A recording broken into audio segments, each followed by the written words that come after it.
good morning, everyone. We're going to go back in time again, okay? But first, before we do that, I just want to tell you that all the information that I've gathered in libraries and off the internet and with the help of Judy, she's our town historian, is we're hoping it is factual. I mean, the stuff that I find in the books, I always try to see if there's another book that says the same thing. So what I'm telling you, we don't know if it's 100% true, but it's as factual as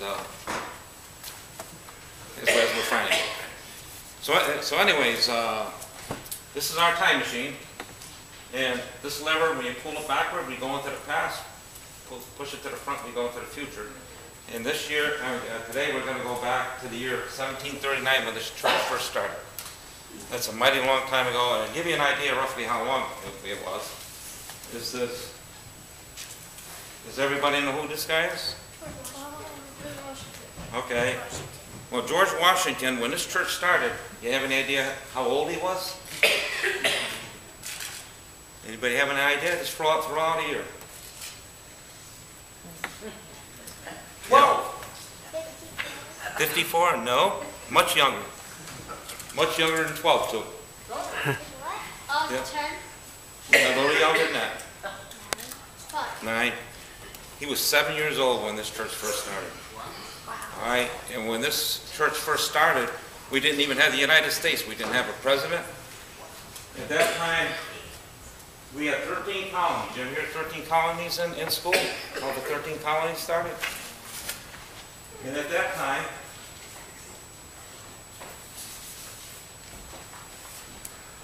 this guy, King George II from England, told us what to do. He was a very strict, hard man, and he told everybody how to worship, when to worship, where they could build their churches and stuff like that. It was really tough back then. So everybody was starting to get a little frustrated about that, and it wouldn't be until the Revolutionary War in 1777, I believe, before we would become the United States. And, all right, I'm going to use my cheat sheets because the brain don't work like it used to. All right.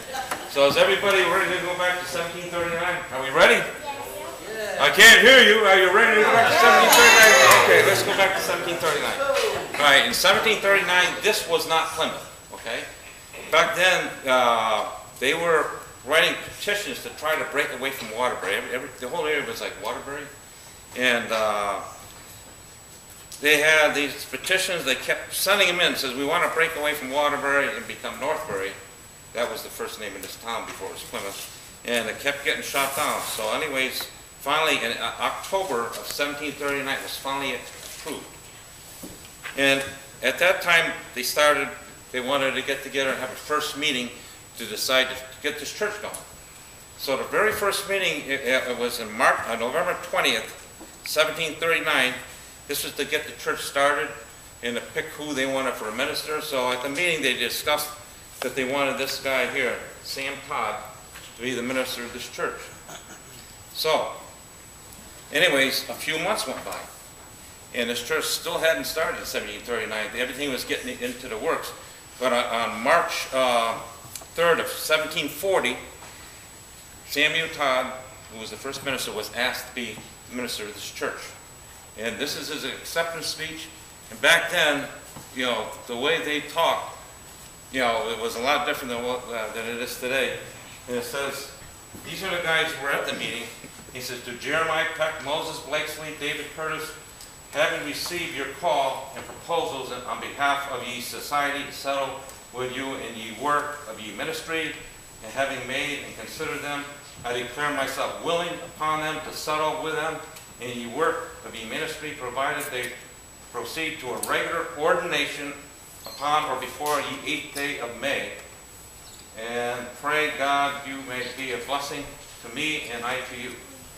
Anyways, after he accepted, he was ordained. Actually, the church, the very first church meetings started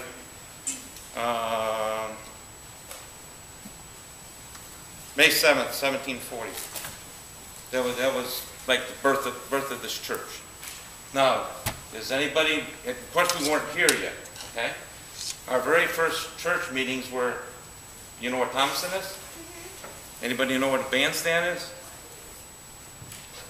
Well, down in by the Thompson Green, there's a bandstand, and that's where the very first building was that we worshiped in. And what I want you guys to do, I've got a sketch of that first building that we were in, and I'm going to bring it at the next meeting. If you guys could draw a sketch of what you think that church might look like. It didn't have a steeple in it. It was a very small building.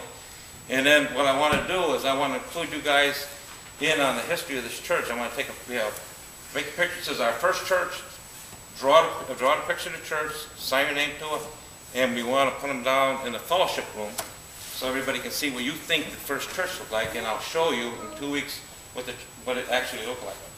So anyways, back then, when this first church first got started, and I'm going to just go over the highlights, because if I go into all the details, Pastor Bill's going to get out his hook and yank me right off the stage here. So anyways, I'm going to try to just cover some of the highlights. All right, so back in that day, okay, the preaching was under the rule of England, and it was the old way of teaching, and it was this, and first of all, I'm sorry, I forgot to tell you something about the pastor. The pastor was 20 years old when he first came here. He was just married. During the time that he was here, they had 9 children. 3 children passed away, and the first child that he lost was Althea. She was 11 months old and she drowned. And there are some books that say she's buried out here, saying that she was the first, but that's not documented. I think Judy did some digging into that, and we're not sure she's buried there. Anyways, the very first death burial, official burial, was another one of his daughters was Lucy, and they had just found, what gravestones are. You know what gravestones are, right? That had disappeared for many, many years, and thanks to Judy over here and Jerry Milne, they were able to locate the stone, and it's back in the cemetery. And when the weather gets better, when the snow's gone, we can probably show you that stone. So, getting back to the pastor. They had what they called a new awakening going across, sweeping across all the colonies.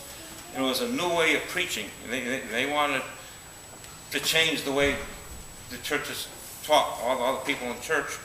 And at that time, there was this guy, Jonathan Edwards. All right, he lived in one of the, he lived not too far from here. And anyways, Pastor Sam Todd went and listened to his preachings and stuff like that, and he liked the way he preached. And there was another guy named Wright, and he liked the way he preached. It was a whole new way of preaching. And when he came back to that little church down in Thompson and started preaching that way, some of the people liked it, some of the people didn't like it. And so at that time, half the people that were going to the church at the time says, "I'm out of here. We want to stay with the old way." So, anyways, at the beginning, it was a little tough. So, back then, you know what his salary was? What they paid him, the pastor? It wasn't much money. They used to pay it in pounds and shillings back then.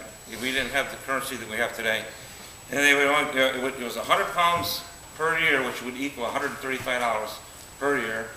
And what the church would do is they would take 2 men. A man between the ages of 16 to 60 who went to the church had to give 2 days a year of work to the pastor. They gave him firewood. They gave him, they helped him out as much as they could to help backfill for the shortage of money. So anyways, they said at that time we were going to build Pastor Todd a house. And anyways, it took 2 years before his house got built. This is his house here, all right? And at the time, that little school, little church that we were going to, it was also used for a schoolhouse, so it was a little crowded. So at that time, those churches were started up here yet. So a lot of the church members would go to his house. That's how his house looked back in the 1930s. I don't know if it still exists. Or they would go like to your house and then to your house to preach.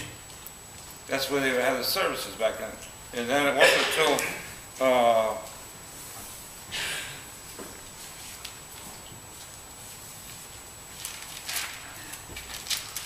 1741, they decided to build a new meeting house, okay? And they had acquired some land, right up here, and it was like 4 acres. And at that time, you know the Naugatuck River that separates Thomaston and Plymouth? Yeah. There was no bridges there.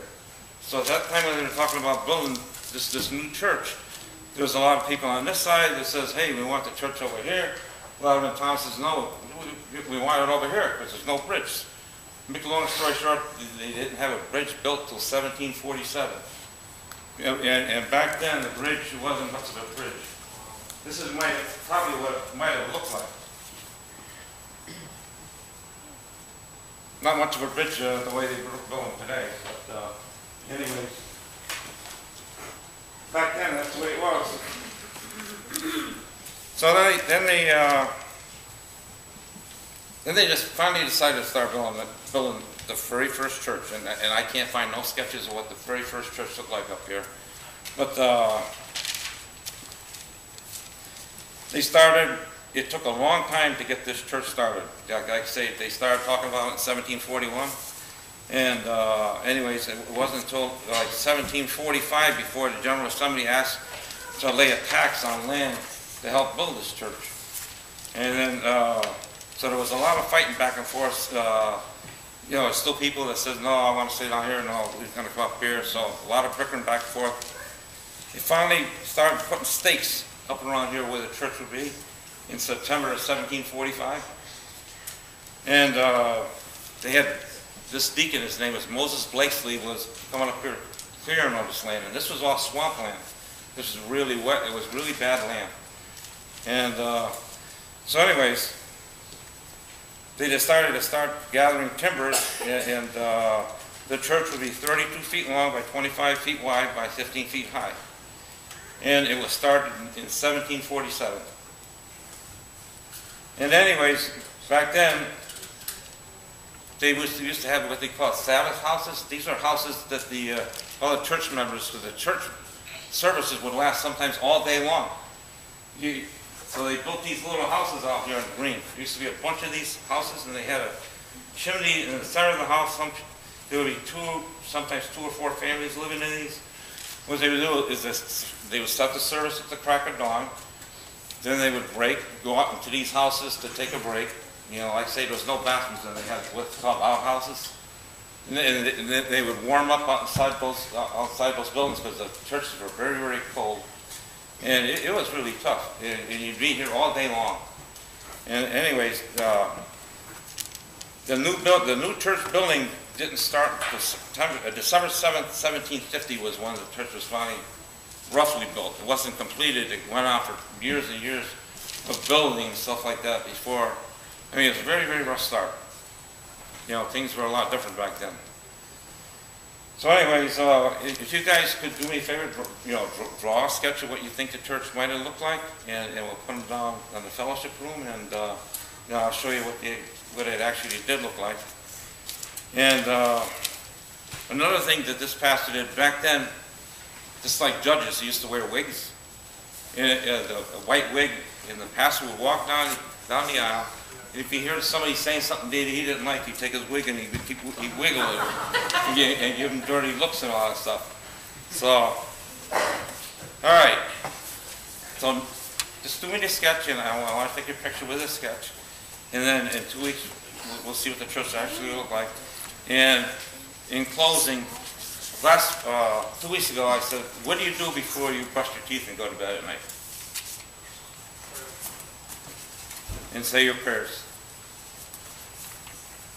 Nobody? What's that? That's good. Kiss your parents goodnight and tell them you love them. That's very important. You know, my mom and dad are in heaven now. I really wish I could do that. Yeah. And another thing too, if you're ever walking around and you see somebody not wearing a smile, what do you do?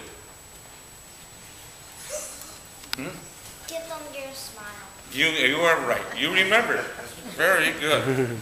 So anyways, I know the history's a little boring, but those are some of the highlights of how we started. And will you pray with me, guys? Dear Lord, we thank you so much for all you do for us. Please help guide us in everything we do in life as we travel down that tough path of life. Thank you so much, dear Lord Jesus, for everything. Amen. Amen. Thank you, George.